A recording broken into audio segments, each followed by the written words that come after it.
in fact, is what a clavichord looks like before you build one. So you have to draw it out, and there's a lot of math in here. And I do bring these out for Algebra 2 and Geometry 2 classes at St. Paul's. And you have, like for example, the layout of a clavichord was actually one of the very earliest uses for the branch of mathematics called calculus. So now we're getting into 3D, and in other words, the keyboard is not in. I mean, this is the spine of the instrument is also where the keys are pinned to, the pin block, and the keys go up and down. You know, this is the fulcrum. So as I said, the soundboard and bridge are now in place. The strings are in place. The keys are in place. You can no longer see the bracing underneath. And okay, and this was the first hammer string instrument, keyboard instrument. So you can see the tangent there.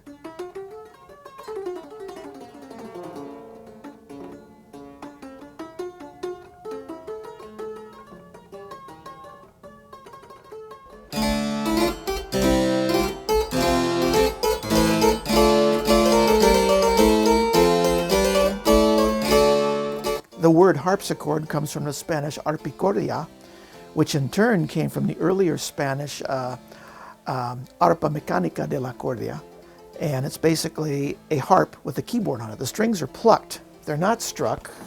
And most of instrument making of any kind, but particularly harpsichords, is cutting very fine joints, box dovetails, notches, so on and so forth, gluing them, and then letting the glue dry. This one took 17 months from starting with the pile of sized and sawn lumber to the completed instrument. Well, one of my patron saints happens to be Sir William Herschel, who was the harpsichordist who composed lots of music that was admired by Mozart. He built the world's largest telescope that remained so for almost 70 years. He discovered the planet Uranus. He discovered infrared radiation. He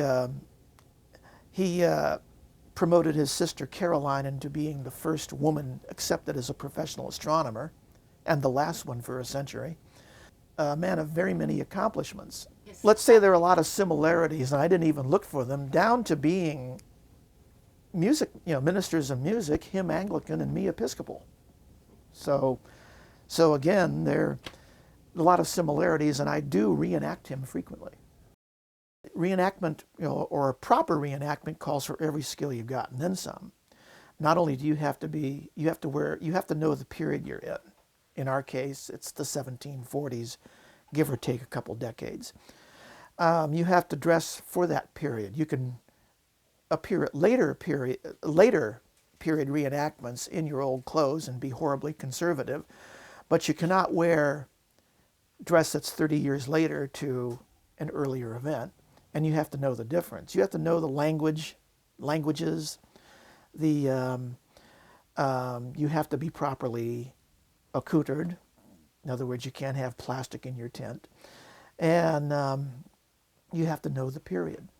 And if you're an artisan, you have to know the arts, how they were done then, who was doing them, how they were done, and you have to be an expert at it. In other words, none of you share fingerprint, neither do elements and compounds.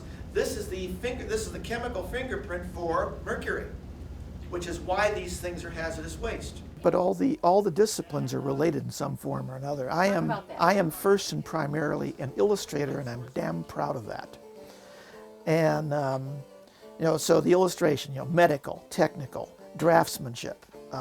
There's still a lot of demand for hand drafting, stuff that the CADs cannot do. General artwork illustration extends into wood engraving, intaglio printing, printmaking in general, everything from linoleum to wood. There's, of course, the medical illustrating. Calligraphy is the art of drawing letters, and so is illumination. So you can see how it all basically ties in.